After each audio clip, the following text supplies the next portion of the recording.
This episode is brought to you by Blink. Want smart security that's easy to set up and design for modern life? That's the new Blink 2K video doorbell lineup. They've got battery-powered or hardwired options, so you can choose what suits your home and start greeting your guests and tracking your deliveries from anywhere. Because whether you're a renter or a homeowner, you deserve peace of mind. Shop the new Blink 2K video doorbells at Amazon.com/Blink. Welcome to the Ringerverse. This is the Ringer's Nexus podcast feed for all things fandom. We are Steve, the architect, Ahlman, the builder and tinker of things, Jomi, the explainer, Adeniran. You've got questions, he's got answers. Old man Van, he of the receding resurgent hairline, the bucket hat champion. Schoolboy Q over here? Yeah, it's a good one. Schoolboy Q. I'd like to look at his bucket hat game. Go Baby Chuck, the 24-karat closer. Together we are known as the Midnight Boys. We'll be right back after this.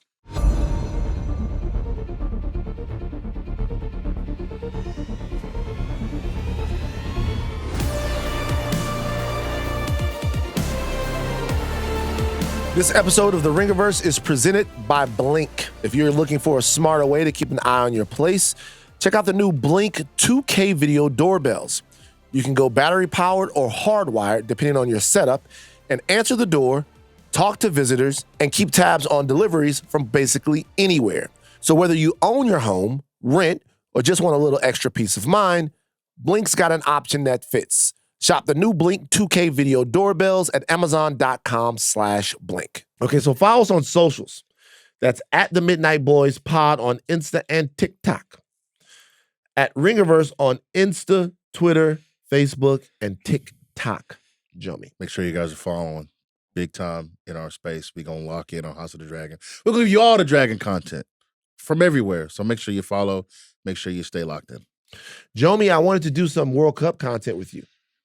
I'm the world's foremost expert on the World Cup. I know everything. Everything. Yeah. That's Messi. All the rest of them. He had 3 goals in one game. There you go. It's called a hat trick. I don't know if you do that. Yeah. They throw their hats on. Yeah, through a hat trick. And he's and with that, he tied Benjamin Banneker for the most goals. Okay, so you know that's not true. In World Cup history. I know you know that's not true. Benjamin, Respect Miroslav Klose. Calm down. Oh, okay. Who do you call Miroslav Klose? Miroslav Klose. Yeah, who's the that? German striker. He played 4 World Cups for Germany, 2002, 2006, 2010, and 2014. He finished 3rd twice, 2nd once, and won his last one in 2014. He broke the record. He won the World Cup with Germany. Yes. Okay, it's very and impressive. he won. He scored. He broke the record against Brazil in that famous 7-1 game. And so that's like personally my soccer goat. But it's your soccer goat. Let me ask you a question here. The soccer situation here. So this whole Messi Ronaldo thing. I mean, it's not really a thing, right? It's not. I mean, it's not. It's not. People online will tell you that it is, but it's really not a competition. Messi's just kicking his fucking ass. You know what I mean? Ronaldo, you a little nigga. Okay, well, I wouldn't go that far. But hold on for a second. This is my camera right here. Everyone is talking about Ronaldo. This is the type of shit. It's looks. It's all looks with you.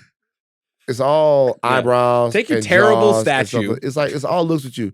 Messi didn't got you, bro. You a little nigga. You messy little nigga. I want you to watch this. I want you to think about that. You got son, dog. What is this energy? No, I like this. I like this. This is great social content. Let's clip that. That's We're facts. going viral, baby. That's facts. Woo. Is Ronaldo a piece of shit too? See, now I didn't even know this part. Fuck you. Wait, Jomi, am I wrong? Why I said fuck the man? He's like a terrible person. Nope.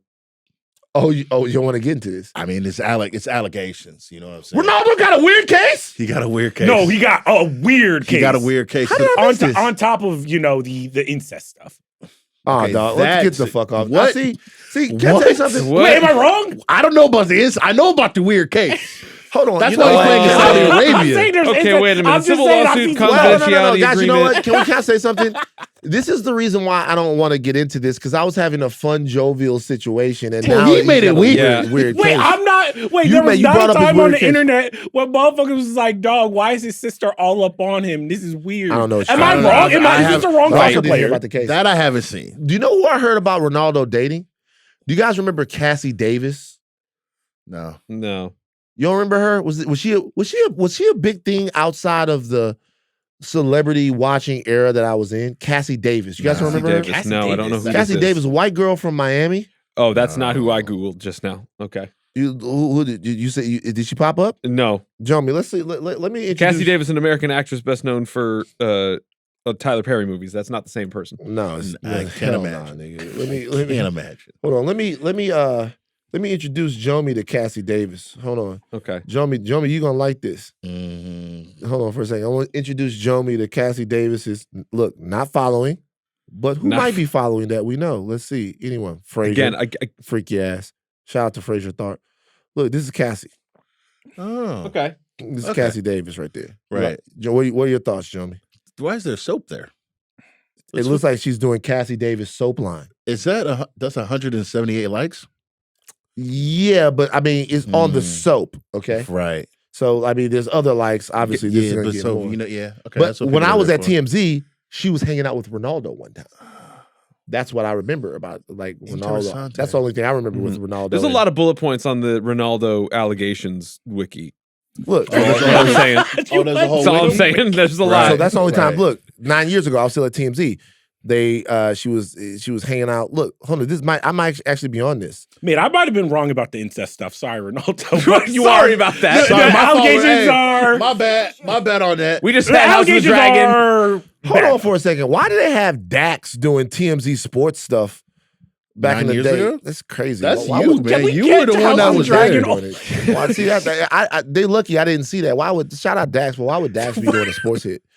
That's fucking me and Evan and Mike. 9 years ago? Yeah, 9 years ago. Like 9 years ago, I was at TMZ Sports. I was a senior producer at TMZ Sports. Like, why would Dax be doing a fucking sports hit on the fucking sports desk? I don't know. Where Maybe, was maybe Mike we should Babcock? talk to Are you Harv gonna go about back? that. Everybody gonna go Everybody back to thinks I hate Harvey? Mike Babcock. I don't hate Mike Babcock. Mike Babcock and me were talking not too long ago. You gonna go back to Harvey and be like, hey man, this is crazy. 9 I years ago. should bring it up. I could bring it up right now. I should text Harvey right now. You on should air. call him right now Okay, on look, the show. whatever. Let's get to it. We're on YouTube. Like, comment, subscribe, share. Shout out to Ronaldo. Shout out to Cassie Davis. Shout out to who else? We talked about Jay-Z before. Shout out to everyone. We love all of y'all. Not you, Ronaldo. You a bitch. You can watch every Midnight Boys and House of Art episode on youtube.com/@Ringerverse and also on Spotify. You can also watch it on Spotify. Very important. That's the company that we work for. Program reminders. That's misspelled. On Tuesday, Button Mash gives you their Star Fox reactions. Now, I want to say this also about Button Mash. I did a baseball podcast with Ben Lindbergh. Okay. Phenomenal. Yeah, did a baseball podcast with Ben Lindbergh. It was a lot of fun. We talked about all kinds of stuff. You talked about Shohei Ohtani winning MVP? I didn't know that he was going to win it. You say he's going to win. You say he's a lock to win He's it. like, is God willing, he stays healthy the whole season. It's a lock. On Friday, the Midnight Boys in the House of Art cover Supergirl. On today's show, the Midnight Boys are back in Westeros. Guys, this is a big fucking deal. This is why the vibes are so high right now. Because after a long motherfucking hiatus, we are back in Westeros, House of the Dragon. I mean, we were in Westeros. When was Duncan January. Yeah. So we technically we were in. That is true. We did unleash the dragon. But we got dragons now. We got dragons. We got dragons now. We got what was there a dragon? There was a dragon. There was no dragon. No, there's no No dragon. dragons. No There was a dragons. puppet and Yeah, a it guy was- who called himself a because dragon. that's post-dragon era. Post dragons. So we're back. And I don't want to be disrespectful to Night of the Seven Kingdoms because that was a lot of fun. Yes. But this is the big bad, the big boss man of Game of Thrones right now, which is Right. House of the Dragon. Right. Oh no, Duncan Egg might have the corner still. Think so?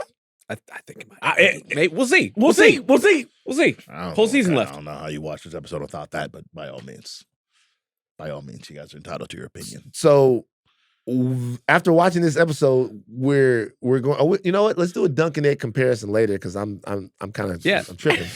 I'm tripping on it, but you know I'm into this. Okay, look, you guys, we're gonna be spoiling and talking about all kinds of Game of Thrones stuff. Jomi read the books, so he's read a lot of the books. Steve's read the books. All right, so we're gonna be spoiling some stuff here. So if you don't want to know who killed Damsel McCracken in Westeros, One of my back favorite in the Game of Thrones old- characters. Like if you Yeah. don't want to know who Damsel killed, McCracken. don't listen to Damsel this. McCracken, Okay, man. shout out to McCracken. Well, we're not Everybody- going to spoil everybody, hold anything. on. Give it up to McCracken real quick. Give it up to the homie McCracken. Appreciate you. MC. We're not going to spoil anything that will come forward. Spoil Right. everything Up to this point. Up to this point. Up to this point. So Yes. nothing that happens in Fire and Blood beyond what you've seen Exactly. on HBO will be spoiled. Steve, run the spoiler warning. We're getting ready to talk about House of the Dragon. You're listening to a reaction podcast. The spoilers are coming. Okay, to begin our reactions, we once again bring you the Midnight Manifest, taking you through the need to know of this particular episode. The only person that can do that is Chuck Wagon. Chuck, take it away. All right, there's your Midnight Manifest for the premiere of House of the Dragon Season 3, directed by Ryan Condal, written by Lonnie Perister. Rhaenyra struggles to convince Jace that Alicent can be trusted and that her olive branch of peace is real. Unfortunately, when Alicent returns to King's Landing, her planning is undone when she realizes Aemon is on the throne. Aegon has escaped with Larys, leaving the Iron Throne vacant, so Alicent convinces her son to fly to Harrenhal and draw Daemon out, and Aemon returns his mother's wisdom with an incestuous kiss. Soon after this, the Battle of the Gullet begins. Corlys and Alan ready their ships to take on the Triarchy, but the fleet is outnumbered. Jace locks the queen in her room and convinces Baela to fly with their dragons to save Corlys and his ships. After successfully claiming Sheepstealer, Rhaena joins to help the battle, but she can't control the dragon. Sheepstealer attacks Jace and Baela while also bathing ships in fire indiscriminately. By battle's end, it's unclear who truly won. Both fleets are torched, the Sea Snake is missing, and Jace plus his dragon are dead. That has been your Midnight Manifest for the House of the Dragon Season 3. So, before we get into instant reactions for this show, I wanted to rewind because in the last season, if people remember, I think that was a letdown in terms of just like, this was the battle that they were saving. We all were just like, oh, we're waiting for season 2. And it was just like, nope, you gotta wait. So how do you guys think this show kind of set the table for that? Because to me, it almost basically just put us back in the world. There wasn't really a lot. They were just like, this almost seemed like a straight continuation of where we're at in season 2. I was like, oh shit, we're doing this. Okay. I really enjoyed that because to your point, we finished season 2, episode 8, and we're like, all right, what's next? Yeah. They're like, you gotta wait 2 years. You know, we've talked ad nauseum about HBO cutting the season short, the writer strikes, the whole thing that affected season 2. But I feel like, and that's why I enjoyed the episode so much, because it didn't baby us. It didn't like, hey, we've been gone for 2 years. Here's the da-da-da. They're like, no. We're back, baby. This is basically season 2, episode 9. Yeah. Here you go, right there. And I just love being back in that world, just like in general, but also they didn't try to play with me. They didn't try to like, hey guys, remember this? They're like, no, we're back. I'm baby. very interested to see what the previously on package that we're going to get on HBO when this actually, like, when the premiere happens, what everybody's going to see for 5 minutes of like to bring everybody up to speed. Because it was quite jarring to be like, oh, wait a minute, I need to go back and see this finale because I'm like, wait a minute, where are we now? Who is this? Yes. It was brilliant because it was nothing but plot. There was nothing but plot happening in this episode, and it was thrilling to see. I think my main sort of like vibe check on where the show's at right now is that this is operating like we know that we are barreling towards a finality. I don't know how what the vibe is for the show to convey that feeling, but everything is operating at least in this episode of like, we are pointing towards an ending. And all of the meandering that we were getting criticized for in the second season, gone. Yeah, the show, in the narrative of the show, they can't backpedal for you guys. Like, I mean, for the audience watching, the show can't go back and go, oh, remember this stuff that happened? No, right, yeah. That would be regressive exposition. Right, exactly. Oh no, that's not what I'm advocating for. Because there's been such a long gap with the show. When I sat down for this episode, it did take me like 15 or 20 minutes to kind of like situate where all the characters were and kind of remembering like, okay, because like even it was funny when I saw like Daemon on the screen, I was like, oh, okay, like Daemon's finally doing stuff now. He is fighting. I was like, wait, what's he fighting for again? Because in the second season, it was just like, he was talking to the tree. Right. So I was like, oh, it was kind of they like. just have to assume that you know. Yeah. In order to tell their story, they have to assume that you're watching the show. So like, all of that stuff will probably be in one of those. And I will say this though, I watched the episode twice, and I did go back after the first time I watched it and watch some YouTube recaps. Hey, this is everything you need to know leading up to the first episode of House of Dragon season 3. Right. I will say this though, I did that more to supplement certain elements of the pilot. Okay. Certain things in the pilot need absolutely zero context. Like how fucking dumb Jace is. Well, Glad he's dead. calm Okay, down. Like how fucking dumb he is.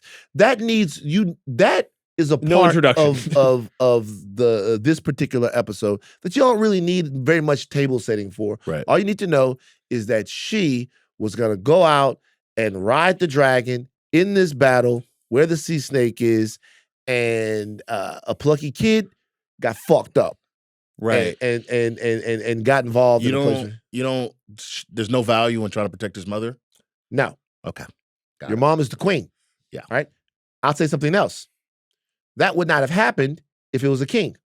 Of course not. If that were a king, Yeah, of course not. Of course. if that were Daemon or a king that was in that situation, he would have never usurped that regent's authority Well, if she by was, go. Right. You're right. You're right. But if it was you'd have never ever done that. So not only was it dumb, but it was sexist by Jace. He got shot up by a bunch of arrows. I was pleased. you're not incorrect. But however, they wouldn't even be in the situation if it was a king. Well, whatever. Right.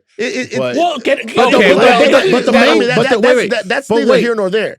But their entire Claims to the throne could be a thing with men. right. There was a whole Robert's Rebellion. Sure. Yeah, we're literally doing that now. However, if Rhaenyra dies, their whole thing is done. You know, The whole thing's over. I know. Let's stay on that. That's true. Confused me because like we just did the Game of Thrones draft, and I think what we all responded to, and when we were talking about those earlier seasons, is your Tywins and your Tyrions and all your Littlefingers and all these different characters that were so smart. And whether it was wisdom, whether it was strategy, you could understand their plans, whether they worked or not. From the beginning, when Rhaenyra is like, first when she's like, yeah, I believe Alicent too. All right, I'm gonna ride out on my dragon. I'm like, Rhaenyra, you are the fucking leader of this entire fucking revolt. Why would you fly out there? The minute you got, this It's thing falls over. apart. Everyone It's dies. a house of cards. I She did gets not pulled up, it's understand dead. that. Okay. I can understand people having a problem with somebody going out there and fighting. I'll tell you guys something else. Kings fight. By the way that this entire thing happened in Westeros, that was 3 rulers that were riding on dragonback, burning shit up. It's a guy and his 2 fucking sisters that he was having sex with. Yeah. So that is pretty much customary. Kings fight. True. All right? They get a sword and they fight. It's, oh my God, rally around the king. It is the king. Now, if the king is old as piss, maybe not. But other than that, kings fight. She wanted to go fight. You got to let her fight. It happens. Whoa, isn't this the entire reason that the dragon seeds are there? Like, you just have populated your army with way more dragons than the other side. Before you're just like, all right, I'll handle this myself. She should be like, you know what? Let's send some of the rookies out. You know, like let's send some of the less. What's Ulf doing right Yeah, now? yeah, What's exactly. Sylvie? Ulf is ready. So here's the situation. In this particular case, the rookie is her son. She's already lost a son. She is the ruler, and she gets to decide who does the fighting. You don't lock her in the closet and keep her there with one of the Queen's Guard playing fucking accomplice to that. It's over for and him. then take your ass out there. That is usurping the ruler of the I am not bench. disagreeing with that, but also when the characters on this show are so dumb. But this is when why- Rhaenyra's like, but I gotta Hold on. trust Alicent. I'm like, You this do is- not need to trust This is Alicent. why. Okay, so we'll get back to. You absolutely don't need to trust We'll get back Alicent at to this point. Jace's death a little bit later. Let's go Right. through the episode. Chuck, take us through it. All right, Do so it now. like maybe let's start with like the big story moments. Who do we want to start with first? Do we want to start with Rhaenyra or do we want to start with everything that happens in King's Landing? Because in the beginning of the episode, Aemon fucking furious. Right. What was the charge? He's finna What's kill the that. charge? He's finna kill that member of the Citadel. Man, you ain't got to do all that, bro. Dog, that black man was just like, Got him what? out of What am I bed, doing? Oh shit. That was nasty work. I felt like Aemon in this episode, at this particular time in the narrative, Aemon is a little aimless. He's a little pussy because he's not really trying to go out there and get in the middle of shit because he knows Daemon is out there, right? Yeah. He doesn't want to really run into Daemon. At the same time, he's trying to. His brother's gone. Mhm. And so since his brother is gone, his brother's fucking lost his goddamn mind. This is very compelling to watch. Right. Since his brother's gone, it seems as if he is trying to take whatever authority that is in his near vicinity, Mhm. whatever's close to him. He Well- doesn't want to go out and get it. He doesn't want to go other places because there's danger out there. He's trying to take the authority close to him Mhm. to kind of rally the troops around his But it's kingship. this weird stalemate that he actually kind of finds himself in because of the fact that Aegon and Larys have absconded. It's because, this is actually the closest that I could actually be to locking in some sort of power if I actually stayed put, and he doesn't want to stay put. He doesn't want to go anywhere. Or he does. He wants to stay fight. put, He wants yeah. to fight. He doesn't want to stay put. Is what I'm saying. Oh, I don't know if that's the case. You think that he wants to? I don't think he Well, wants no, to. No, go I fight. think he is scared. Like, I think Alicent reads him for filth immediately, which is just like, hey, yo, when you got Vhagar and you got the biggest dragon in the world, hey, you're not afraid of anything. The minute Rhaenyra gets all of these dragons, it puts him into a like, oh, now I gotta fight Daemon and Rhaenyra and her dragons. Yeah. Vhagar can't do. He can't do all that. He can't do all of it, and it like shows that like. To me, that was what was interesting about this episode was like Aemon having a big swinging dick when like the score is up, and then when his back is against the wall, is just like, who are you really? Front runner. True cowardice. Mhm. The truest form of cowardice is front running. Yep. That is in everything. If you are a front runner, that is the truest form of cowardice you have. If your bravery is only manifested in you when you're up and you got everything, if you can't find any bravery when what's that What's Michael Michael Jackson? Michael It's Jordan easy to talk when with you the won. Now you don't talk when it's 0-0 now. right. That's That's the truth. So kind of that's what he's dealing with. And that's why his character in this particular episode seemed to me like almost specially evil. He seemed like he was not evil. He seemed specially sinister because he was taken down. But also it was interesting because in previous seasons, they had very much teased, and not even teased, that Aemon has an Oedipus complex. Oh boy. I mean, let me. And that scene, I gotta give it up to both performers. Oh my God. Was Allison's face. Allison's face? She was like, "Oh, all right. I have made a huge mistake. Okay, it's happening. All right." You know how you be watching TV and you be like, hey, they face a little too close. I'm not really. Why are you getting closer? Yeah, why are you getting closer? Why are you getting closer? Hey, chill. Hey, I like paused the TV. I was like, I all right. paused it and I walked away. I was like, I paused it. I was like, we're not doing this. you're a freak ass nigga. We're not. You pausing on that part? I paused it because I Jomi, was hold on uncomfortable. for a second, bro. I'm not allowed to be uncomfortable. So I you're, can't hold on. be, So you're like- uncomfortable. So you wanted to stay longer. Not that you Linger were on the moment. uncomfortable. I and was you didn't hoping because I went past it I was hoping. I was You like, didn't this watch can't it? be Playback Huh? speed at 0.5. when he was kissing his mom. Listen, guys. dog, man. Come on. I won't lie. guys. I did rewind it and started laughing because Allison's face is was so she was like, horrifying. God When he started kissing her, I paused it again. And her eyes are like didn't wide blink. open. She's I know. She's just like standing I know there in that fear. Game of Thrones has groomed us Nah, to where dog. it's brother and sister. One thing. It is what aunt to cousin. Where Danny? Yeah, and yeah, John? Until It's nephew. uncle, it's uncle to cousin. Uncle, Uncle, aunt nephew.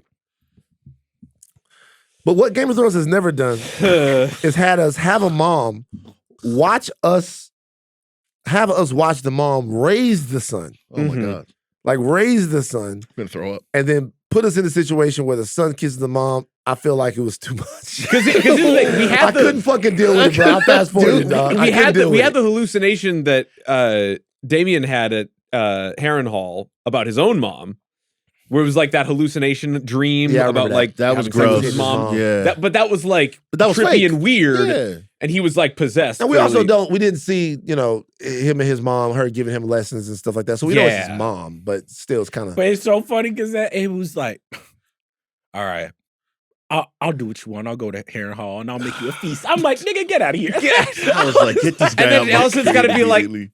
Okay, Allison yeah, is okay. in the dirt this Oh entire my Oh, god, man. bro. Allison, this whole episode, bro.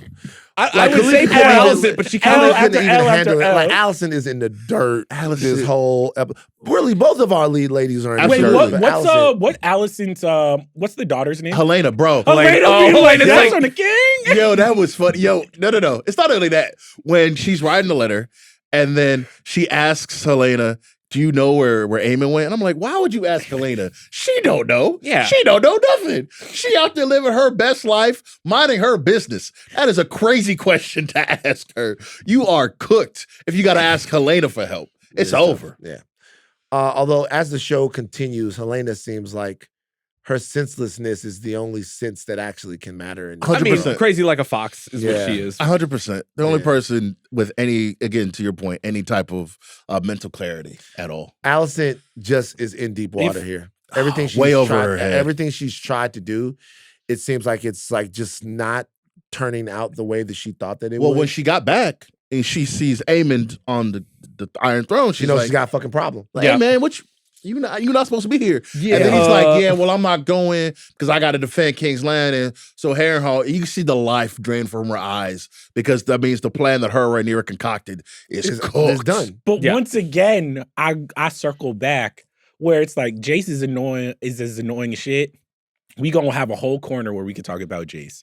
The only time he was talking that real shit where I was like, hey, yo, Rhaenyra, you know Alicent don't got the maneuvers. She don't got the bank on her plan. Otto is nowhere in sight, bro. She fucking cashing checks that because she's your bestie and you want it to work out. You thought it was an easy out. It seemed like an easy way to get this whole thing finished. Yeah. But it was just there's no never easy gonna out. happen. And then whatchamacallit, Aegon, bruh. Lair said Aegon. I was just like, that was comedy to me. That was so great. Once he spit in that dude's face, I'm like, all right, bro. He's like, hey, so right, this is the king.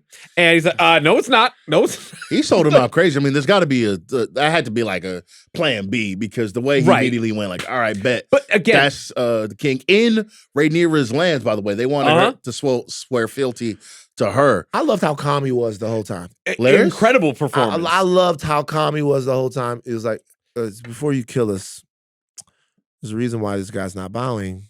This guy's King Aegon. Yeah. And they're like, whatever. He's like, there's this crown. They're blonde hair the whole night. All right, we're going to kill you anyway. Okay, before you kill us, just let you know. Get some real bread. It's like, get some real bread for us if you bring us in alive. You got the king. It's a big deal. You can demand your own price. Yeah. So what about these when guys? he brings out the crowd? Can you imagine that happened today? You got like fucking BC. He's like, I got the Rockefeller chain. You're like, oh. All right, okay. You're like, okay. Back at Jay-Z. What totems would matter? So the Rockefeller chain would matter. Rockefeller Right, chain, yeah. definitely. Would the OVO owl chain matter? The OVO owl chain would matter. Cash money, But no see, limit. Yeah. So all of those would matter. Wait, actually, no, because there was a lot of things. It's too much. Ain't no too what? many Any of chains them. given away? Honestly, the G Unit spinner, when the G Unit Yeah. spinner was out, Because like, what's going? Because like, there was a time where you could go to Mr. Goldman in Baton Rouge and buy the no limit tank. Niggas had fake tapes on. No, but you gotta have the diamond tester though. You gotta be able to. I know, but I gotta say, there was one time. I'll give you a time in life that I truly like. I bitched out. Not that I was getting pressed, but I should have said something. Right. It's a guy I knew, it's a friend, not in the crew. This would have never happened in the Player Proof crew. Okay. It's a guy I knew though, doing pretty well. Used to hang out with him. So going somewhere, he had a brand new chain. And he pulled the chain out, and it's a no limit tank on that bitch. Now look. Guys. Was there any like- way that he could have even been associated with no limit? That's the thing. Because you never knew at that point. Maybe he was a cousin in A&R. Well, there was so much stuff going on, right? Like my mom one time had all these T-shirts, and it was because my mother was a loan officer, and she was going to work for like No Limit Realty at some point, right? So Sylvester Scott, like P had it was No Limit everything. Right. P had No Limit everything, right? So you never knew, Right. and you also didn't know if he would have actually maybe got signed to No Limit. You had no clue about whether. Can I or ask not. what year this was? It's like 2001 or 2000. So this is like at the peak sort of coming down of it. But like Baton Rouge, P Everywhere. lives It's everywhere. in Yeah. the country club. This is a full no limit situation. Right. So no limit is as big as it's going to get. Uh-huh. So he had the tank. He was wearing the tank around his neck. We drove for a little while. I was like, oh, you got some new shit, huh? He's like, yeah, man, a little something. I'm like, so you fucking with P? And he was like, what you mean? I'm like, that's the That's the whole that's thing. the no limit shit.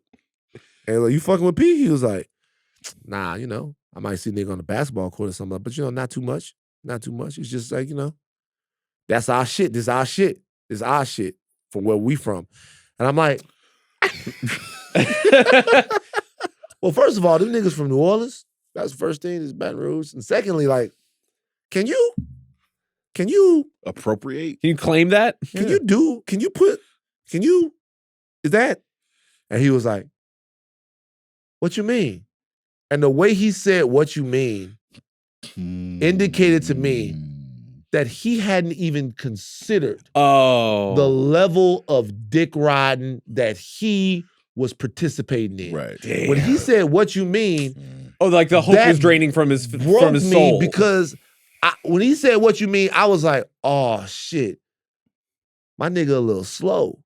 Like, you know what I'm saying? Like, okay, I don't know about that. It had to be. Like when he said it like that, I was like, oh, he don't know what's waiting out in these streets for him. He don't know what's going on. You didn't even, as a friend, wasn't like, hey, bro. I couldn't do it, bruh. Stuff. Yeah, no, that's man. helping him. You had to say We was something. passing by Mary Lee Donuts. I was like, man, let's go get some donuts. I actually bought this nigga a donut because that's how bad I felt. Because like he was an unwitting dick rider, and that's the worst kind. That's the worst kind. That is the worst kind. That's how we got into this mess. Dick riding. That don't know that worst That's how we got into this kind mess. of dick riding is when people don't know that they dick riding. If he'd have been like, yeah, I'm hoping P see this, and I'd have put the drive on him, and the whole thing, it would have been cool. But I never could have let that. He wore that bitch for like 5 years. Oh. 5 years? Like That- in the 2006? That chain, I went home. I was in longer than 5 years. I moved to Los Angeles, came back home. This nigga still had the no limit chain on. And one of my other homeboys was like, hey, bro, because he wasn't a friend of the hoe. He say, tell your man he gotta take the no limit chain off, dog. He can't fuck with us.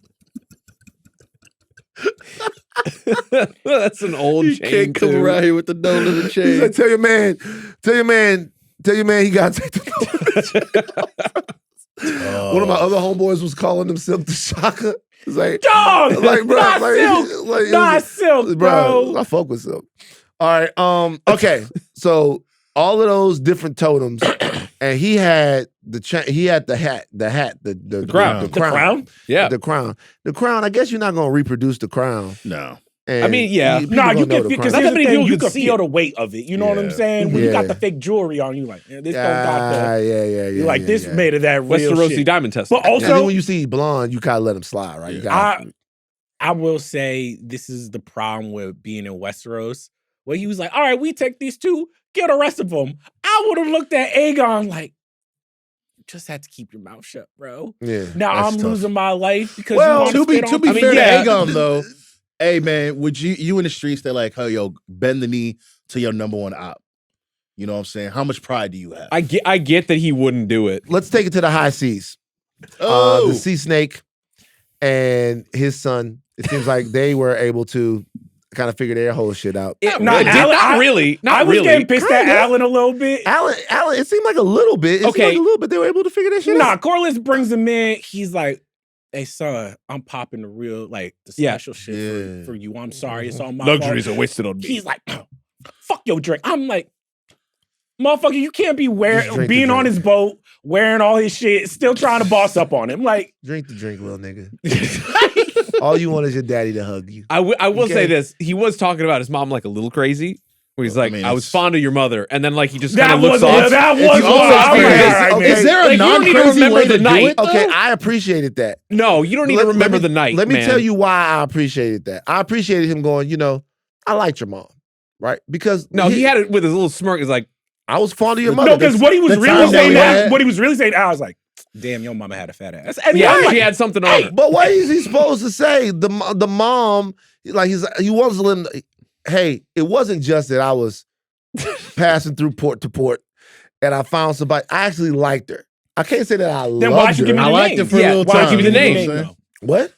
You liked enough to smash, but you didn't like enough I said I to liked give me her, the name. nigga. I don't know if I like you yet. Hold on. I tried to build a life for you, he said. Well, Yeah, so here's the part I think, and this is like an overall thought, because in that room, there's consternation. Obviously, they're not quite gelling, But once they hit the seas, man, once the battle started and they started like connecting, then it was like That's one of my awesome. favorite That was awesome. parts of the episode because McCullers was just like, "Hey, yo, get off the wheel," and he starts whipping doing it shit himself. through. Yeah. Al is like, "Damn, my dad really."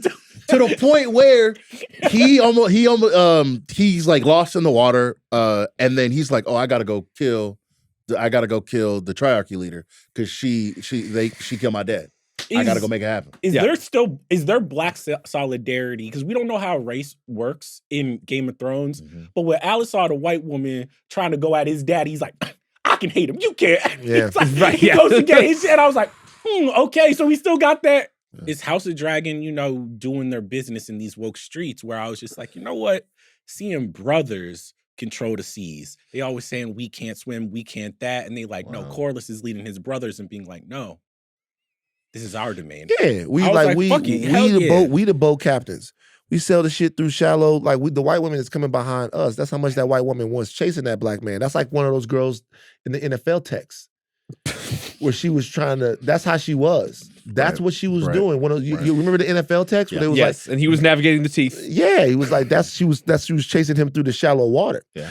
I did not like how she immediately did this shit herself. I was like, that was kind of because when he did it, it made it seem like he was just that nigga to be able to navigate through, and then she did it right away. Well, to be fair, all she needed to do was follow him. Right, and directly. And they lost she's a great sailor, and she's a great sailor, but it seemed like he had some expertise in doing it that was based on his experience. I know she's a great sailor too. Though. And they lost like what, 2 or 3 ships that were following him. Yeah, So and you could see the other ones fucking up. Yeah. Right.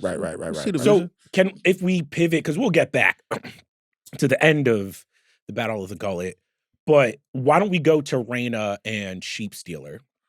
Because Sheep Stealer, I took one look at him and I was just like, I don't know. No, I love Sheep Stealer. No, that's one motherfucker you can't really invite to the party. Sheep Stealer is the cause of everything that went wrong. Yeah, I know. Right. I know that. Yeah, so what the fuck you mean was wrong with Sheep Stealer? Sheep Stealer is the cause. He's like he's like a dog that's so ugly that he's cute. I could make an argument that Sheep Stealer is responsible for Jace's death. Yes, because Sheep Stealer came in and was persecuting the other dragons. He wasn't really picking. He was shooting down everybody. Yeah, and so like they was getting out of the way of him, and they was allowed to get got. Right, I will always defend dogs. Sheep Stealer is the dog where you're always like, don't worry. He don't bite. He don't bite. And he's like, and you like a dog walk. He's like, and I was like, come on, man. No, you know what Sheep Stealer is? It's a pit bull. I know everybody's out there. No, be like, we're not doing this with pit bulls. We are not doing this with pit bulls. Apologize, pit bulls, right now. Apologize, bro. We're not doing this with pit bulls. No. I know too many. That's good not crazy. I'm sure that you do. No. Let's not do it. Let's not damn a whole breed for what humans do to them. I'm sure that you do. That's crazy, man. But pit bulls. This is fucked up. I'm telling you. And you the dog lover. This is fucked This up. is crazy. Those are you the reason why the cops killed the Knicks dog. I never. Don't do that. Wow. That had me thinking dark thoughts. But like, I'm gonna be for real. No, pit bulls is like niggas from Glen Oaks. You can meet the best nigga from Glen Oaks. Like Glen Oaks in Louisiana, you can meet the coolest nigga. I just don't trust them. See, you don't trust pit bulls? Nah, I don't trust. I've met so many. How are you dog racist? I'm not dog racist. I'm saying clearly okay, dog racist. How about this? You are dog racist. Let's do the top 5 pit bull headlines. Wait, is it racist or breedist? Breedist, probably. Breedist. You're a breedist. That's Okay. crazy. Let's look at. Oh, that's cute. Top 5 pit bull songs. Oh, he's cute. Very Pit cute, bulls very are just cute. love bugs. Salad. Let's do pit bull news. All right. All right. Hold on.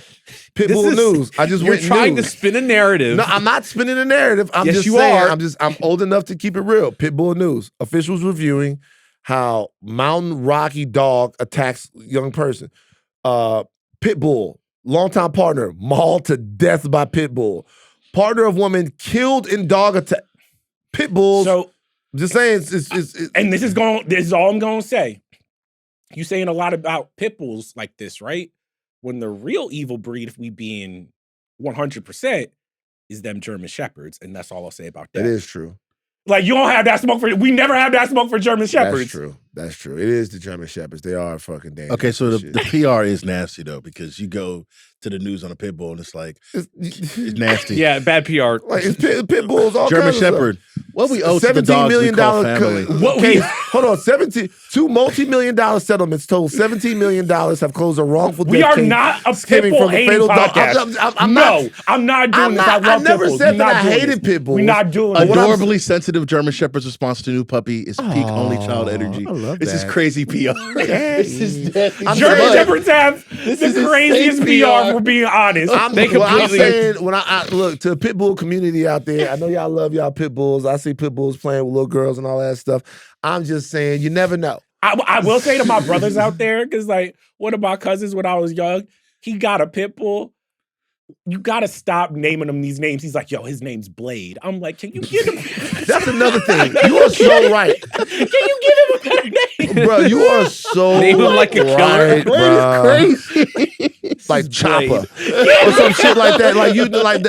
That's Name him always. Cheeseburger or something fun. But Sheep Stealer to me, like, was getting on my fucking nerves so bad. First of all, this girl got bruises all over her face trying to fuck with Sheep Stealer. She is imploring Sheep Stealer. Right. She's imploring Sheep Stealer when they're on the ground, when they're in the air. She's like, Sheep Stealer, please listen to me.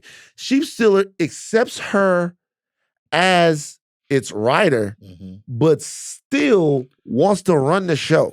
Well, I mean, it's the first ride, right? So you don't like you have a bond. You have a bond, but it's not like all the way tight. You know, there's time. How many There's rides work does it they're take doing. for you to for you to bond with your rider, Jomi? How many rides? 3, sometimes 4. Anyway, Jomi. the Jomi, part, you can't What was I placate get- that. was I- it's a yes and. You can't- I got a yes and. You can't yes and Hell that. yeah. That's, you're Yes setting and. yourself up. Hell yeah. I'm trying to be a good No, podcaster. but But you're- the Sheep Stealer thing, the reason why I'm not going to turn on Sheep Stealer is because they have the first flight. They go to that spot, Mhm. and then he flies off. You're like, where'd he go? And he bring back some sheep, and he's like, hey man, you hungry? We got stuff we got to He do, brought man. back the lamb shawarma. Well, you Yeah. know what I'm saying? Hey, here you go. No salt, no pepper, no hot sauce, no nothing. However, she was hungry. She needed was to eat. cooked. He knew that, and he got us the food. You're not gonna tell me that he not the homie. Now, Well, what he did in the Battle of the Gullet, hey, that's between him and God. You know what I mean? He was burning all types of shit. He a do we hater. also blame Reyna for like being too desperate to just fly in a more or less untrained dragon into a battle? Yeah, you gotta understand, like that's not really for you. This is literally your second ride on a hump. Yeah.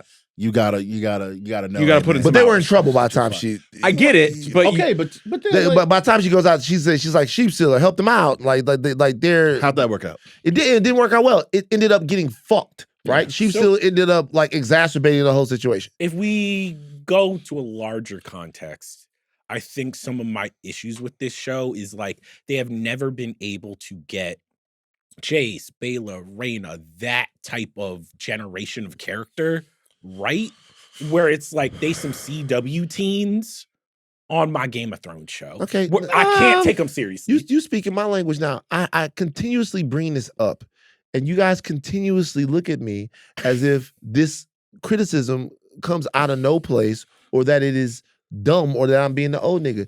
These decisions are putrid, and I understand that this is coming from the book, but this shit really blows me, man. Like, I'm watching this shit, watching these fucking kids fuck up in a battle where lives are on the line. It's tough. So And what's the difference though? And by the way, getting a dragon killed, I don't know why.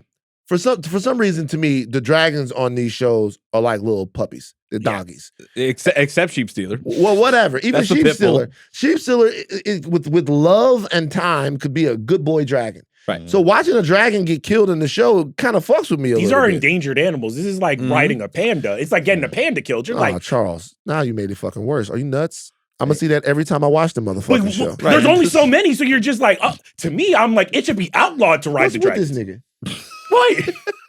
I don't want to think of them as pandas, bro. They basically are. No, They are, dog. I don't want to think They of them as are. pandas. How many dragons? How many dragons are in the Show's world over. at this There's point? only There's 12 like 7. pandas left. Show's Yeah. over. Show's over. I'm not looking at it anymore. Because now you just made him think of Now every pandas. time I see, I'm gonna see them on the back of a panda. Panda fucking eating the. Why does the panda eat the bamboo, and then fall over. Love it. into a Every cute- single time. Right into a cute little thing, like a panda. Like people trying to come and love say what's pandas. up. The panda doesn't know he's endangered.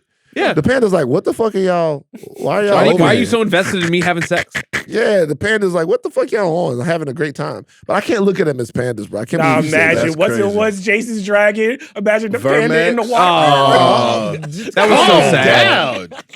You're on timeout. All right, That's so crazy. let's talk about it. What's Jace's betrothed's name? What's her Bela. Bela. Why do you think in I the apologize. original Game of Thrones we were more able to accept the younger character? Like which one? Like John, Arya. Yeah. Rob, The Sansa, impotence all of these youth. characters were around the same age. These were teenagers, sometimes early 20s. Yeah. And in that show, we were more able to accept them in this world versus now. I'll answer this. I'll be quick because I know Jomi wants to jump in. So for me, the Rob thing was John was a loner. Mhm. Yeah. So John was litigating a lot of questions that were just about him, right? He was on the Spider-Man Peter Parker journey. Right. Rob was a king. So sometimes when there's no authority figure over Rob that he's getting counsel. He's not being told what to do. Yeah. So since he's getting counsel, there are times where he was counseled. This is so fun. I love this fucking shit. There are times when he's getting counseled and he should have gone with that counsel. Right. But it's not as if he was rebuking someone directly that he had no fucking business rebuking because he was the fucking king, right? So he was, and that's the case with a lot of the kids in Game of Thrones in the first run. They were really turned loose. Mhm. Some of them weren't, right? Like with Joffrey, some of the other kids did pluckish, dumbass shit. But most of the kids that we're talking about, at least early on, they were kind of turned loose. They were on their own journeys. And because of that, Interesting. they had their own agency. So they had some people have the authority to fuck up like this. Well, and other no. people don't. Well, what I'm saying is, it really bothers me, and I'm consistent with this. Right. It really bothers me more in this situation when you fucking up the rest of the Avengers. Yeah. Yeah, when the you're mistakes are getting big. out of your lane as a fucking kid, when there's a bunch of other shit. I know this is a part of the story because kids do this in real life, right? But like what I'm saying is, that's when it really blows me. Because here's the thing, Peter Parker in Civil War wasn't fucking up. He put numbers on the board. Doing his fucking thing. So even if he was a little plucky, he's like, hey, yo, I got rid of Bucky, Falcon, like. But when come did on. it start to get on my nerves? It started to get on my nerves actually in Homecoming when he was being told not to do certain shit and he did it anyway. And guess who else it bothered? Stark. So why did it work with Arya and the Hound? Well, it worked with Arya and the Hound just because I don't That's know. Lone Wolf and Cub. Kind of Lone Wolf and Cub a little bit, maybe more of like a kind of symbiotic relationship. The stakes aren't that big. But in this situation here, this fucking kid is fucking out of his mind. What the fuck you think you are? You lock the queen in her room with the help of the worst member of the King's Guard ever. He has leapfrogged Jaime Lannister, who actually killed the king. To me, this is terrible, right? You can't really, killing the king is the worst thing you can do. And then you go out there and you fight when you not like that. You not like that on the dragon. So who else was supposed to go out there? She could have gone because she's a better rider than So him. that's like No. full stop. She can't go out there. She can't be out there. Rhaenyra can't be out. Brother, No, dog, no. strategically, she cannot be out there. Van, Y'all Van, are Van. sexist ass niggas. It's Wow. not Bro, sexism. y'all It's are- not hold on. sexism. It is. Bro, kings fight in these battles all the time. And if they and die, they their die and their sons- cause is gone. Their sons go and like, I'm the king now. Bruh. Rhaenyra's claim to the throne in terms of just Westeros is already shaky as hell. She got some bastard kids that are like, you don't even got the fucking hair. Like, her claim is so shaky. She got to send out the utter dragons. I understand it. No, you don't. I do. You don't. When a king starts putting the armor on, when a queen, if this was a king, y'all wouldn't be doing this. If a king starts putting his armor on, I'm gonna go out there. Everybody loves that. Everybody loves when that happens. Didn't that happen in what was the other shit that y'all be watching? The Lord of the Rings? Yeah. Yeah. Like, isn't Aragorn like the king of the elves? What is he the king of? He's definitely not. Aragorn's King of men. He's the but king yes. of men. Right. And he the king of men, right? He's the return of the king of men. He's the king. And what did he do? Got busy for 3 movies, cutting up everybody. The kings fight sometimes. So let me ask you this. When fucking what's the whole thing with Battle of the Bastards? we're always like, Jon is a fucking idiot. Jon, you are the commander of all these men. Why are you running out here? You are the most important person here. Even if you gonna get busy, send out the other people first, see how it goes. Rhaenyra, if it got super bad, then she could bring out the dragon. Rhaenyra, you got like what? How many dragons does she have on her side at this point? She has what? 1, 2, 3, at least 6. I think we're arguing past each other. I'm not arguing that it was a good decision. I'm arguing that she gets the opportunity to make it because she is their ruler. No, I agree with that. She has the right to do this. I'm not saying that it was tactically the right decision. Like at the Trident, you know what happened at the Trident? What's his name? Rhaegar Targaryen. Oh yeah, okay. He died, and after he died, hammer in the chest. After he died, they was like, man, we can't do this no more, bro. It demoralized him. Yeah. Like after he died, like Baratheon hit him he fought well, but after he died, Baratheon hit him in the chest, jewels went everywhere, everybody went, oh, my prince, and that was it. So I get it. It's a risk. He was a bad motherfucker, though. It was a risk. But in this situation, you can't, with your little ass, you ain't done shit. You ain't won no battles. I agree with this. You just got here. We could barely see your Adam's apple. You so young. You haven't done nothing. And then you gonna bring other people into your dumb shit. Him asking Baela, I was like, come on. Baela, yeah. And then Baela looked, she was caught up on the Timothy Chalamet shit. She didn't tell him no because she was like, she was in love. She's in love. Yeah, they're the same team. They won. This is like bad ball knowledge by you. You win it if let's say let's like one of the worst insults you could give somebody. I'm serious.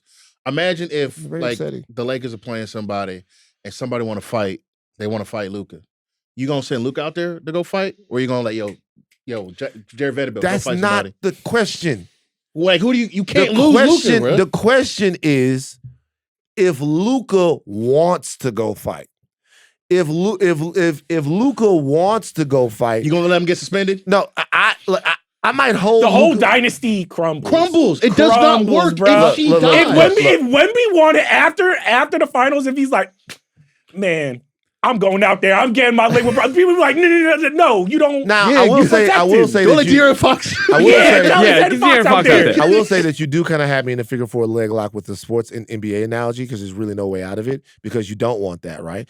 But in this situation, like Luka is the most important Laker, but he's not the king of the Lakers. And so all I'm saying is to disrespect a ruler. The only reason why they would have never done that to his dad. No. It was never to disrespect a ruler by locking them in their chambers and getting the Queen's Guard to be a party to it. The reason, and then on top of that, so we don't even talk about this, it doesn't work. So now what? She locked in her fucking shit. She gets her son's body back. She didn't even get a chance as the ruler to make the decision whether or not to kill her son. Because you could send your son out to fight, and then you could at least live with the fact that your prince, you thought he was ready to fight. You gave him the need and the fucking shit to fight and all of that stuff. You ready. She didn't get a chance or any agency in the death of her son. Everybody helped kill her son, including him. So gutting. I don't know how it happens in the books. I do agree with you that storytelling decision to me made no sense because everybody looks like some slapdicks. Rhaenyra being trapped in her bedroom was almost comical. Her like, give me the dress. And her stabbing at the dress and cutting it. I was like, no, the whole thing from the first season of House of the Dragon, the subtext, but the actual text of the show is this kingdom Westeros would rather destroy itself than see a woman rule. That's always going to be in the show. Why does Rhaenyra have to be trapped in her bedroom to make it possible? It felt sitcom to me. It didn't feel like a bit of a hat on hat. Yeah, to Van's point, I'm like, it's more of a tragedy if she sends Jace out there to do it, and then all of the men in the room, once Jace dies, look at her, be like, exactly, that's why we can't trust women. Obviously, they're being biggest in the wrong, but then it gives some type of tension versus you take the choice out of her hand Now everybody just looks like idiots. It's That scene, and this is something that Game of Thrones is able to do better than anyone.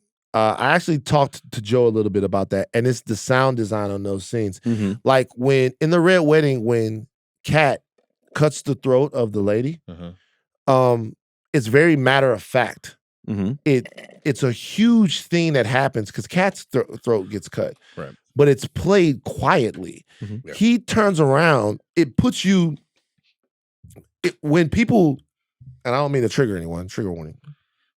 When people die on battlefields, there are no trumpets. No. There's no music. There aren't any. There's no John Williams score. Yeah.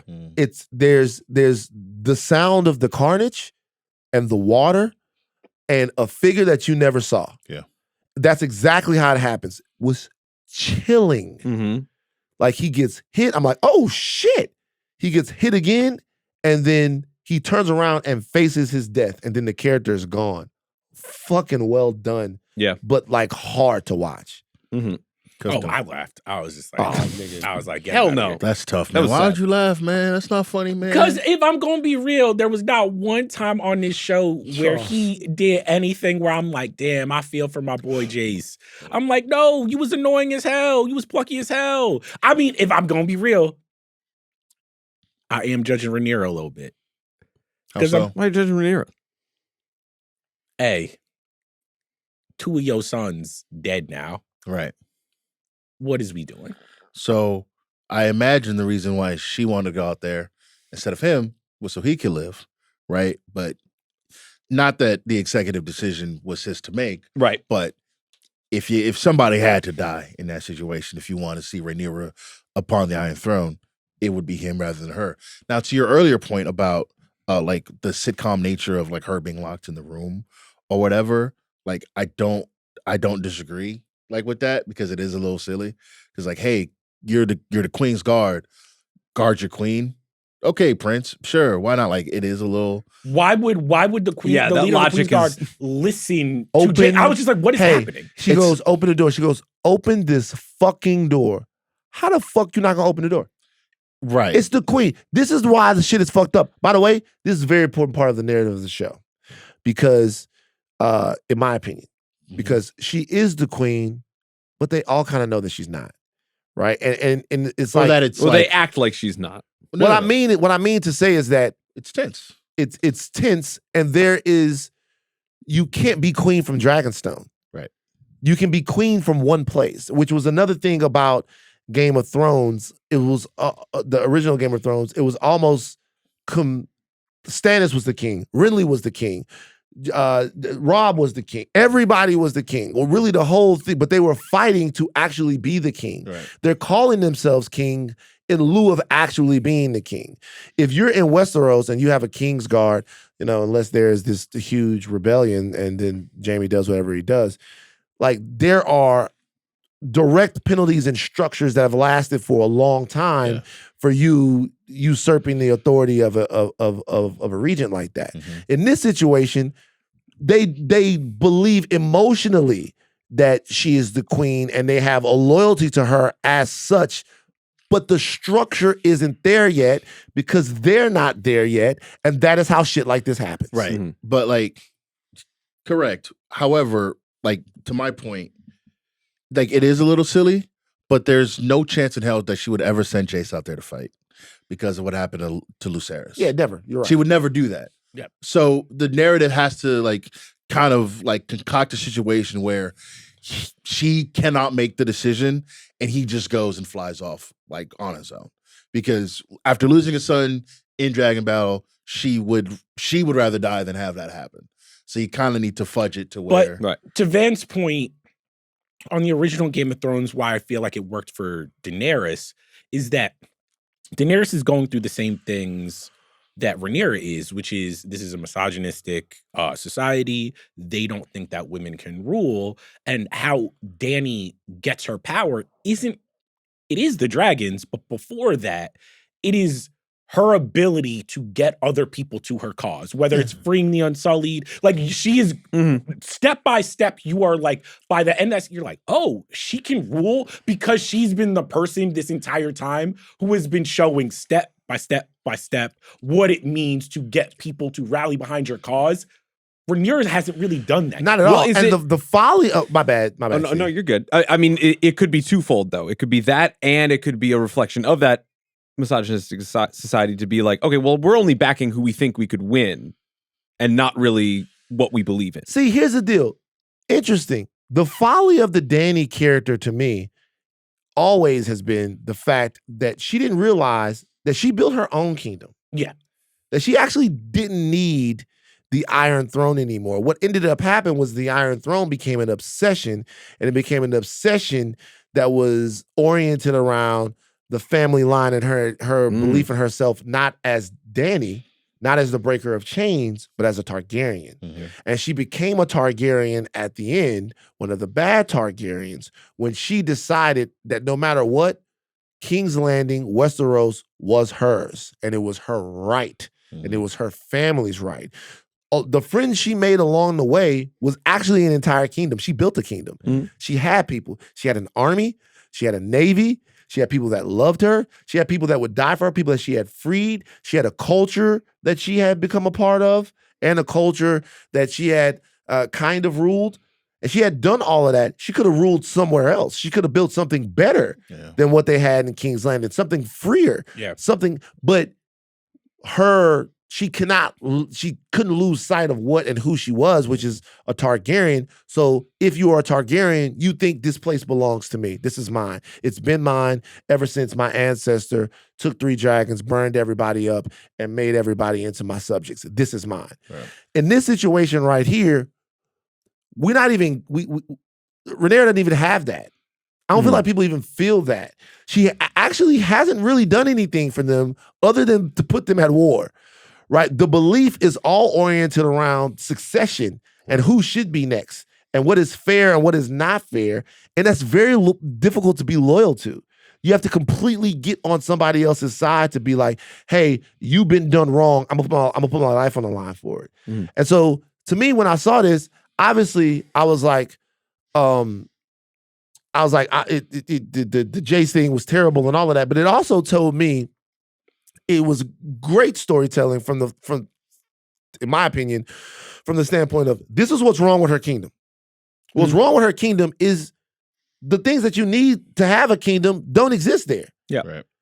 Like they don't exist there. And I'll say again, that is another, to me, commentary on the fact that she's a woman.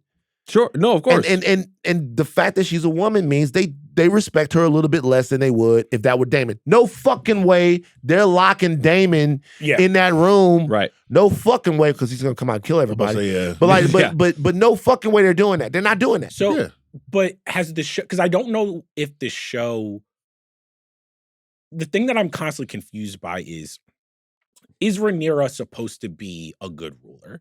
And what I mean by that is, like, we see Sansa or Rob or Jon or all of these other people, we see the things that make them great candidates for the throne and then terrible candidates. Yeah. And you can kind of situate. I don't know over this, and now we're in the 3rd season, over those first 2, but now I'm like, I don't even know what Rhaenyra wants to roll over. I don't know what are her feats. What are the things that she's done? I mean, that's the thing. That would make people want to follow her. But that's the thing. She's operating purely on the fact that this is her birthright. Yeah. It doesn't matter about what her, like, she deserves the opportunity to do. But is she wise? Like at what point to this world, it doesn't matter. Is she a tactical genius? Is it like most of the time she's just making decisions where I'm just like, you're just as bad. And but all of King's Landing is operated on the fact that, like, they've had benevolent kings, they've had asshole kings. Yeah. She's never been, she's been denied the chance to be herself at every turn. I mean, everybody's depicted a lot worse in the books, frankly. And Rhaenyra in the books is supposed to be like a new fat, segment, Jomi book check. She's supposed to be like fat, angry, the way they position her. Yes. Supposed to be what? Fat, angry, You sad. don't say that like that. That's what they in the books. That's Yeah, the but you propaganda don't- that's out there. yeah, but you don't say that. Wait, I so don't in the believe books, that. is it situated? Is this the propaganda that the other side? Are you saying that Likely, yes. Rhaenyra, things would have been different? Rhaenyra's on GLP-1s? Okay. So yeah, in the books, it's like she's angry, she's sad. That's funny. She is like they just like position her as just like, to your point, like only just obsessed with the throne, just obsessed with being on the Why? Iron What's Throne. her? Because of I read Fire Viserys. and Blood. Because of Viserys. What am I doing? Viserys is like, hey, she should be king, and then or she should be the next ruler. Doesn't happen, and then she becomes obsessed with it to the point where her sons die. She gets really sad, but it doesn't really matter. It's all about sitting on the throne.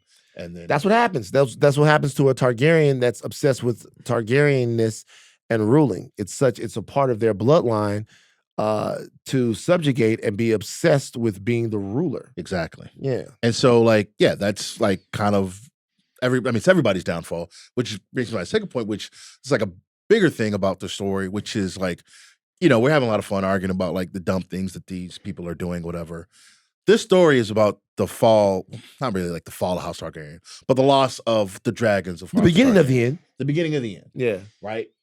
In order to do that, you're gonna have to do some dumb stuff. You have like a 15-0 lead on dragons, right? How could you mess that This up? whole thing is dumb. The whole thing is yeah, you started a you're war right. because You're somebody right. got somebody's This whole- name going wrong. to be This whole thing is dumb. and like there's a little bit like some writing stuff and whatever, but like the decisions these characters make are all going to be stupid because when it's all said and done, I don't know if this is a huge spoiler, but there's going to be no dragons left.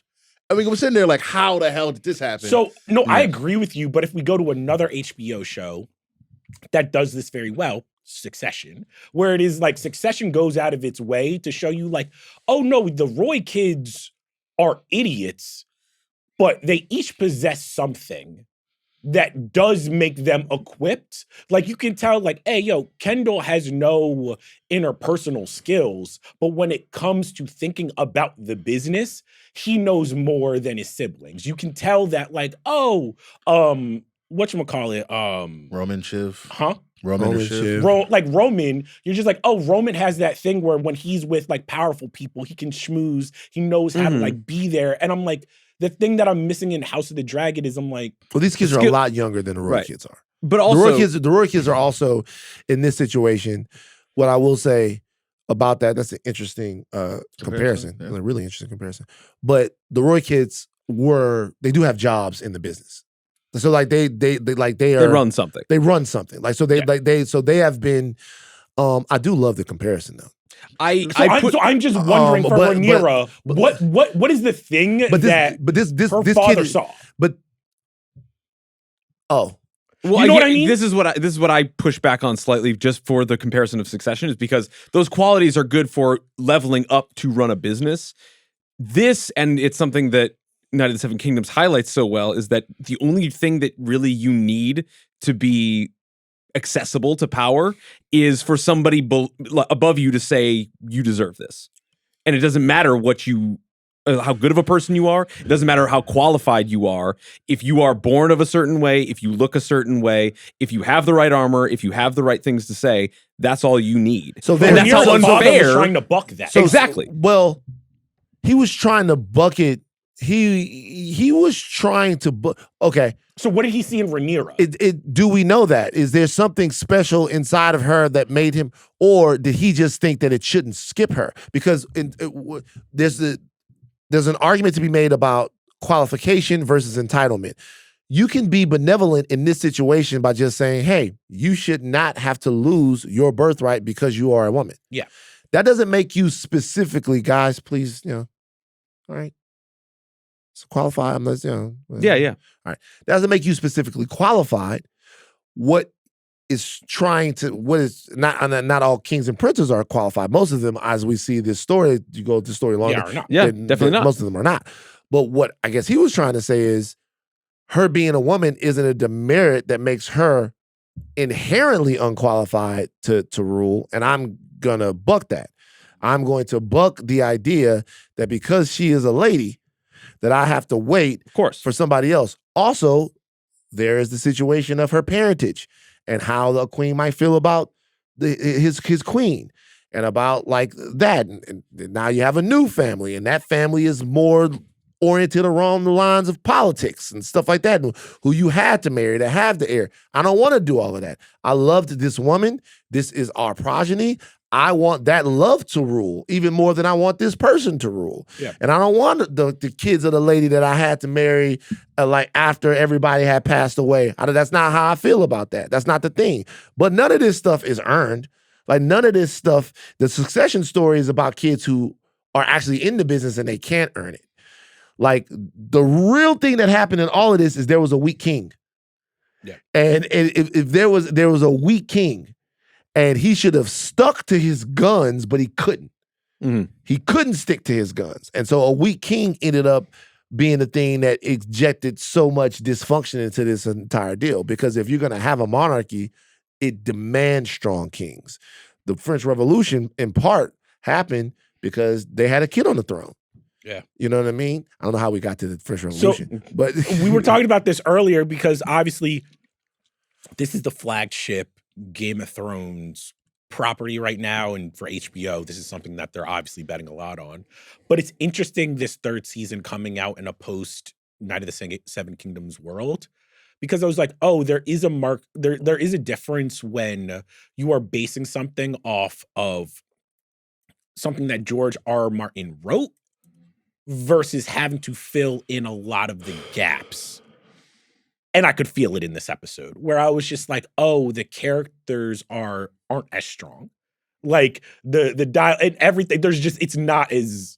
I mean, I might not do that on this episode in particular because this is a very like front-loaded, plot-heavy, not necessarily acting light, but it's certainly acting lesser than, say, the prior episodes. I think that if I were to judge it based on that, I would probably have to wait for like a more, I guess, dialogue-heavy episode, if that makes sense. Because I don't think that like this is an episode that proves to me that they're kind of like losing the ball when it comes to character development. Is that what I'm saying? I don't think they've ever had the ball on character development in House of the Dragon. I think it's been a very spotty. I think the big characters get it, like Rhaenyra, the Daemons, the Alicents.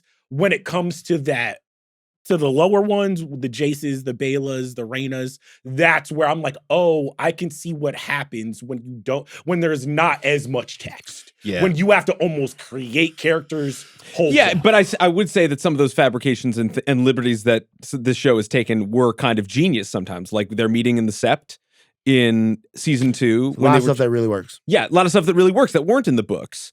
And yes, there's still like conjecture and things because it's like a, unreliable narrator type of situation. It's one book. Yeah, it's one book and it's not written by the people that are in it. But he's right.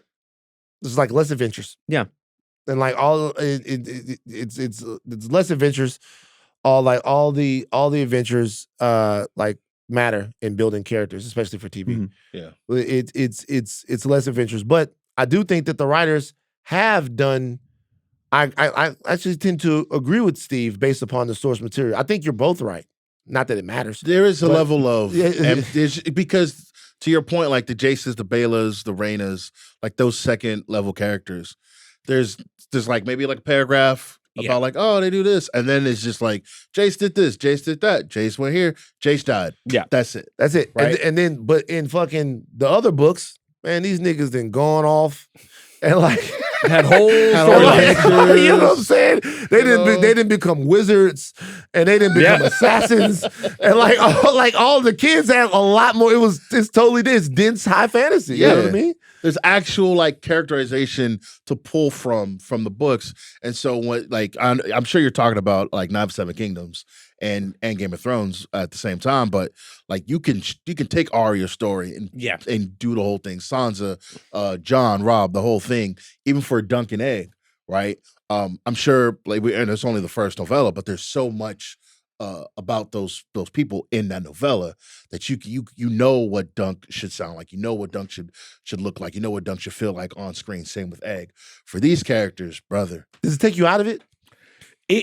What I notice more is I'm like when it's a character like a Daemon or an Alicent or a Rhaenyra, I'm in the show. I'm loving the show. Mhm. When it dips to all the other kind of ancillary characters, I'm a little bit like, It's So what probably is that?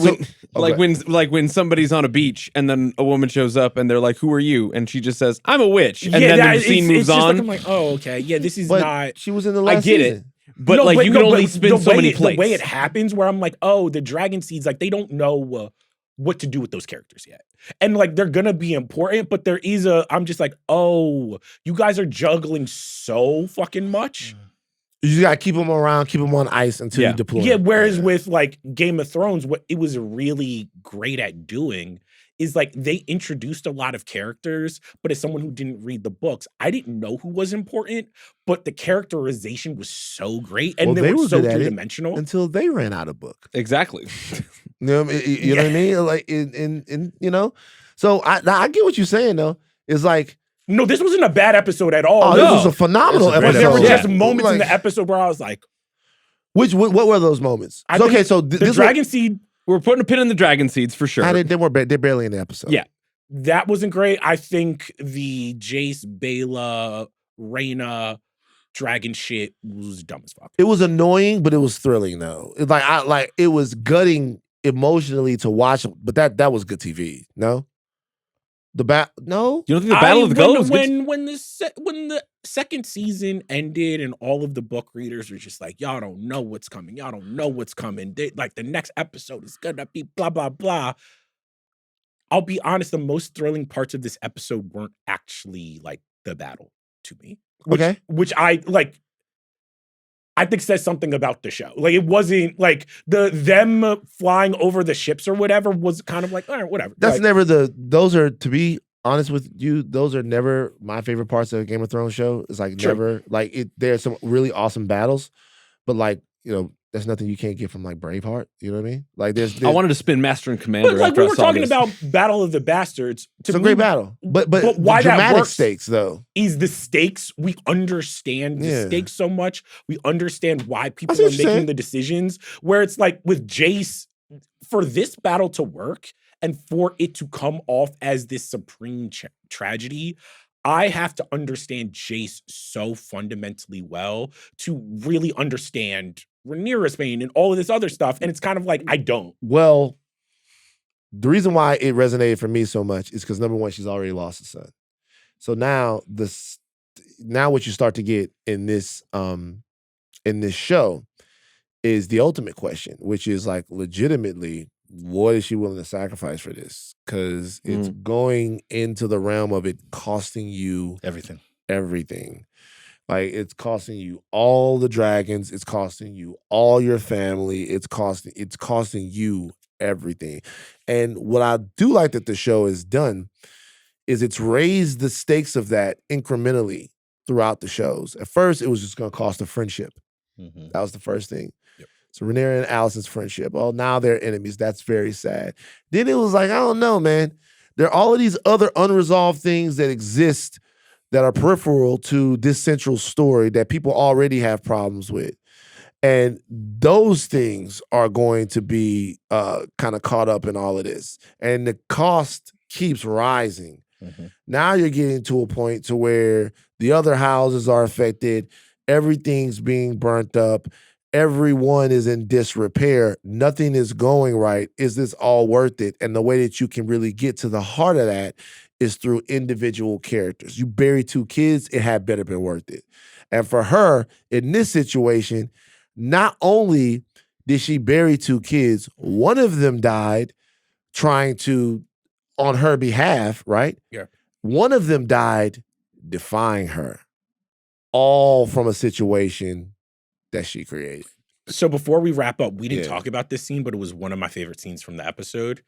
And it's what I hope the show will start leaning into is like Sir Criston Cole in that whole scene where he's basically like, he's still in shock because he is a character now that is realizing what he has signed up for. It's going too far. Where he's just like, what does this world mean when we have nukes dropping on our heads? Yeah. What does it mean about like civility and knighthood and everything that I understood about the society.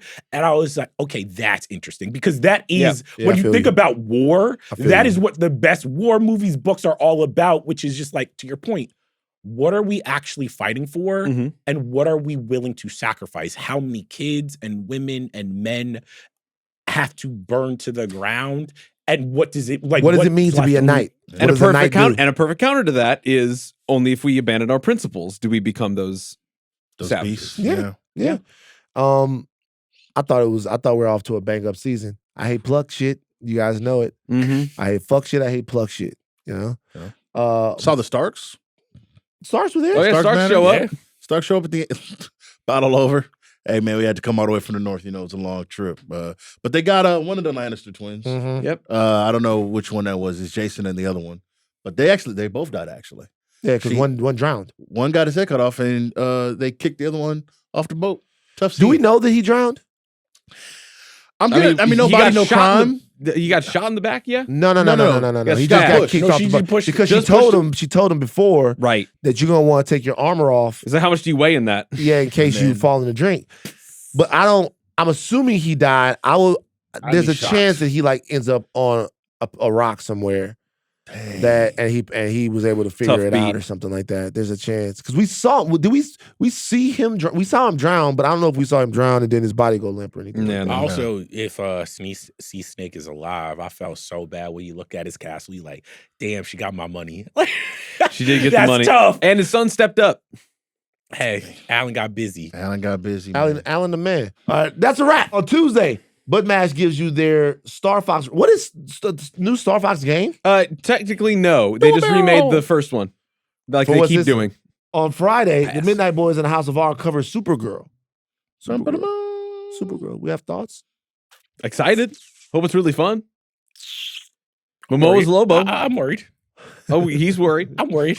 A lot of Superman in them trailers. Yeah, well, I mean, they want to get the juice. You can tell sometimes when a movie's coming out when the hype's not there for it because they start dropping the extra shit. They like, yo, guys, remember, Superman's in it. Real quick. Superman. This is a little quick bite.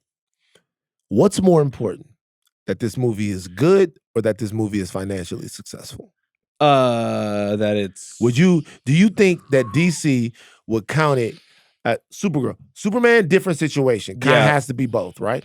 But for Supergirl, which is a property that hasn't been as clearly established in film and TV as Superman, there's been shows. Yeah. There was actually a pretty decent show that came on not too long ago. Remember that show? Supergirl show? Oh, the CW show. Yeah. Mikad is people like that. Jimmy Olsen. It's a good show, right? But for this, would DC be happier? Would James Gunn be happier with a movie that had a soft box office, but like everybody's like, this is fucking great. Like 97% on Rotten Tomatoes, 91%, this is great. Or a movie that flexes the muscle of the character on screen, but people are just like okay on it or don't like it. I'm gonna be honest. This movie has to be financially successful because where we are at with superhero media, I don't think it's not enough for people to just love it and for it to be good. People kind of like The Mandalorian and Grogu, and it kind of did what it needed to do.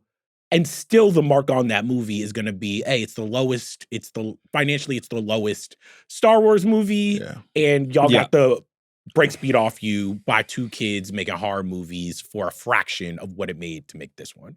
I think with Supergirl, the James Gunn's original plan to me from the outside looking in was we're going to actually run the MCU playbook of we are going to take characters that you guys think can't anchor movies and we're going to build entire worlds around them.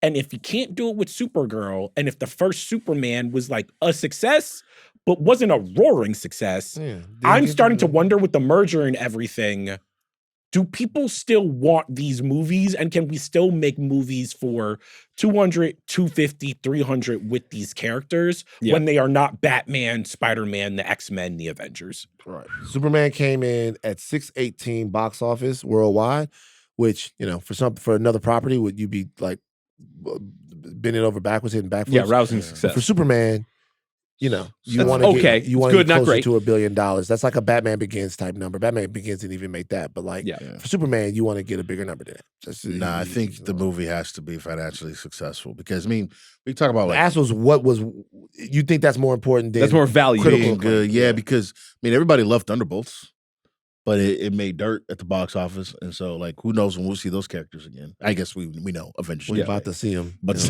Right. Because here's the About thing: to, I think December. being critically acclaimed is nice. Being financially successful gets you more at bats. Yeah. Yeah. I'm wondering with the whole DC thing where I'm like, how much longer are they going to be like, it makes sense throwing this They're amount seeing of. it through to the end, Charles. Wait, what? They're seeing it through to the end. They've had these characters for 100 years. Right. They're seeing it through to the end. They're letting him do whatever the fuck he wants to do to the end. Every character, I know what you mean, but every single character here is, think of these characters as not as actual creative, think of them as stocks that Right. Yeah. you've held since like 1975. The stocks go up, the stocks go down. But you have to invest in And the only day that you can really cash No, out no, is but box we're office. Yeah. he's like James Gunn is investing in the characters that are not. He's trying to basically, if we're being honest, DC is the universe of Batman. Yeah. They are going to make a Batman movie every 5 years. They honestly would probably want it to be even more than that. Mhm. Besides Batman, who are the bankable characters from DC? I mean, forever it's been Superman. Yeah. I mean, What- forever. Wonder Woman, it's- probably. Forever it's been Superman. Forever it's been Superman. When's the last time a Superman movie was like capital S successful? Well, I mean, capital S successful depends on what you mean. Like, right? The reason why I asked the question is, if you looked at like the original Man of Steel movie, let's see here, box office on this movie is in that, because that's right. That's the reason why I asked the question. Box office. Why did it take me to Zack Snyder's Justice League? Box office on that movie is 670. So you're not wrong. So like that's The Singer Superman didn't perform well. Ooh, no, yeah. it did not. No, it Batman didn't. vs Superman. I mean, that's that a made- massive hit. that That's a made massive all all hit. types of money. That was a huge hit. That had So- Batman. But it got better. But it got But better. Justice League didn't really do what it needed to do. Superman, successful, but Yeah. not. So Yeah. what I'm wondering is, I'm like, besides Batman in the DC stable, who are the characters that you're going to keep throwing money at? And that the audience really is just like, and I'm not talking about the nerds. I'm talking about the general audience cares about. Well- I thought it was going to be Wonder Woman and it was not. Well, you got to remember. Batman v Superman 874. And Okay. first, Yeah. Wonder Woman made like $1 billion. And what about the second Wonder Woman? I mean, Right, that well, was the first COVID. one- Aquaman made $1 billion too. So like so what I'm saying is that like, you know, Superman notwithstanding, you have a point there. These characters, and then also you guys, that was the time during the superhero boom. These characters are going to be maybe not Aquaman. These characters are going to be represented. They're going to be represented. They're going to be represented. Mhm. That's and I didn't want to spend too much time on this, but we're in it now. So just ask you this. So 874 on Batman versus Superman, right? Mhm. Okay. So that's a successful movie. Oh, yeah. Right. However, the reputation of the movie Yeah. isn't sterling. So the question I was asking is, would you rather have Supergirl come out and do 400, right? 450 Mm-hmm. and be a really awesome movie that Mhm. everyone loved, or do 874 and people go, "Oh, we didn't like Nah, that." you got to do 874. Okay. I feel gotta like do in a it so far. post Snyder, like release the Snyder cut, like toxic internet environment, I think that they only value success financially. I mean, Like well, that's I don't know if that's true. If you're that's the thing. asking me- I don't think it's the only thing they value. I don't know if that's. I think know if that's the thing they true. value the most. I don't is think what I'll you're say. Yeah. asking me personally, though. I am at a point where I want this universe. I'm talking about DC, Marvel, and Star Wars, the big ones, to prove to me that they have something to say on the big screen. Yeah. That they can empower creators. And it is like, because right now, from all of the trailers I've seen of Supergirl, they are not bad trailers. But I'm like, this does seem like a movie that is stuck in the 2010s. This does seem like James Gunn Mhm. almost recreating what he helped popularize around the Guardians of the Galaxy era. And I'm like, but I want to see something new. I want to see that you guys can still like wow me in a theater, and that doesn't mean with spectacle a lot of times. That means with Story. with I story. really, with I really humor, hope with that tone. Clayface does that. I really, if that's the swing that they can make for a lower swing, for a lower budget swing, that could be it. Hey, you guys are gonna get the Jimmy Olsen Gorilla Grodd show. You're gonna I'm like watching it. that bitch. You're gonna Gorilla like it. Grodd's fun. I think that's a you gotta say what the fuck you want to say. We're all jaded and stuff like that. I think that's a really interesting way Yes. to get more out of that. Shut up, Charles. All right, our producers today are Aleya, Zenieris, CT, Devon, Baroldi, Jomi, Adeniran on social. Hashtag Jomi of the First Man. Additional production from Arjuna, Ramgopowell. Congratulations to our friend Arjuna. Yeah. Congratulations, to our friend Arjuna. Congratulations to Arjuna. Chuck, take us out. Rhaenyra's trapped in the closet. Oh God. Jace is drowning in Tampa. R.I.P. to all the dragons and all my big pandas.